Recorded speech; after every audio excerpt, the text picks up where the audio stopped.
Hi பா, எல்லாம் எப்படி இருக்கீங்க? இன்றைக்கி நம்ம செரின் வீட்டு சாப்பாடில் ஒரு சைட் டிஷ் ரெசிபி தான் பார்க்க போகிறோம். அதுவும் முட்டை குருமா. தாளிக்கிறதுக்கு முன்னாடி அரைச்சிக்கலாம். ஒரு சின்ன துண்டு இஞ்சி, இது போல் நான் வந்து சின்ன பூண்டு பல்லாக இருக்கனால ஒரு 7லேருந்து 8 சேர்க்குறேன். இதுவே பெருசாக இருந்தால் 4 சேர்த்துக்கோங்க போதும். ஒரு பச்சை மிளகாய், அப்புறம் ஒரு பெரிய வெங்காயம். பெரிய வெங்காயத்துக்கு பதில் நீங்கள் சின்ன வெங்காயம் கூட சேர்த்துக்கலாம். இப்போ இதை அரைச்சி எடுத்துடலாம். அரைச்சாச்சு.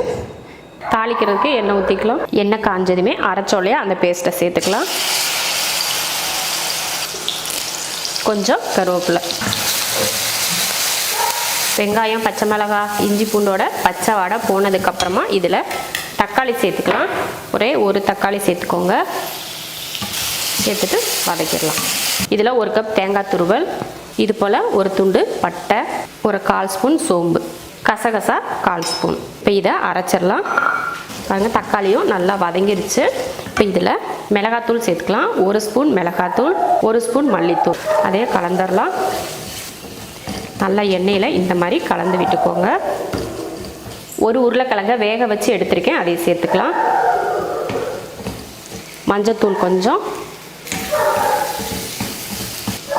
தண்ணி சேர்த்துடலாம். இப்போ தண்ணி சேர்த்து நல்லா கொதிக்க ஆரம்பிச்சிருச்சு. இதில் நம்ம அரைச்ச தேங்காயை சேர்த்துக்கலாம். கொஞ்சம் தண்ணி, தேவையான உப்பு, தண்ணியெல்லாம் ஊற்றி கலந்தாச்சு. இப்போ ஒரு 2 நிமிஷத்துக்கு மூடி வச்சிடலாம். அதுக்கப்புறமா முட்டை சேர்த்துக்கலாம். நல்லா கொதிக்க ஆரம்பிச்சிருச்சு பாருங்கள். இப்போ இதில் முட்டை சேர்த்துக்கலாம். நான் வந்து 3 முட்டையை வேக வச்சு இது போல் 2ஆக கீறி வச்சுருக்கேன். இதை சேர்த்துக்கலாம்.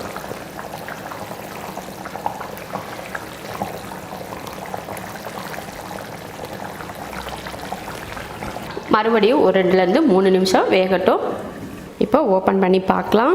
முட்டை குருமா சூப்பராக ரெடி ஆகிடுச்சு பாருங்கள். இது சப்பாத்தி, சாப்பாடு எல்லாத்துக்குமே ரொம்ப நல்லாயிருக்கும். இதுக்கு மேலே கொஞ்சம் மல்லித்தழை தூவிடலாம். அவ்வளோதான். இப்போ அடுப்பு ஆஃப் பண்ணியாச்சு. அவ்வளோதான், முட்டை குருமா ரெடி ஆயிடுச்சு. ரொம்ப அருமையாக இருக்கும். இந்த மாதிரி ஒரு முட்டை குருமா செஞ்சிங்கன்னா ரொம்ப சூப்பராக இருக்கும். சப்பாத்திக்கு இது ரொம்ப அருமையாக இருக்கும். அதே போல் சாதத்துக்கும் நல்லாயிருக்கும். நீங்களும் இது போல் முட்டைக்கறி செஞ்சு பார்த்துட்டு எப்படி இருக்குன்னு சொல்லிட்டு கமெண்ட் பண்ணுங்கள்.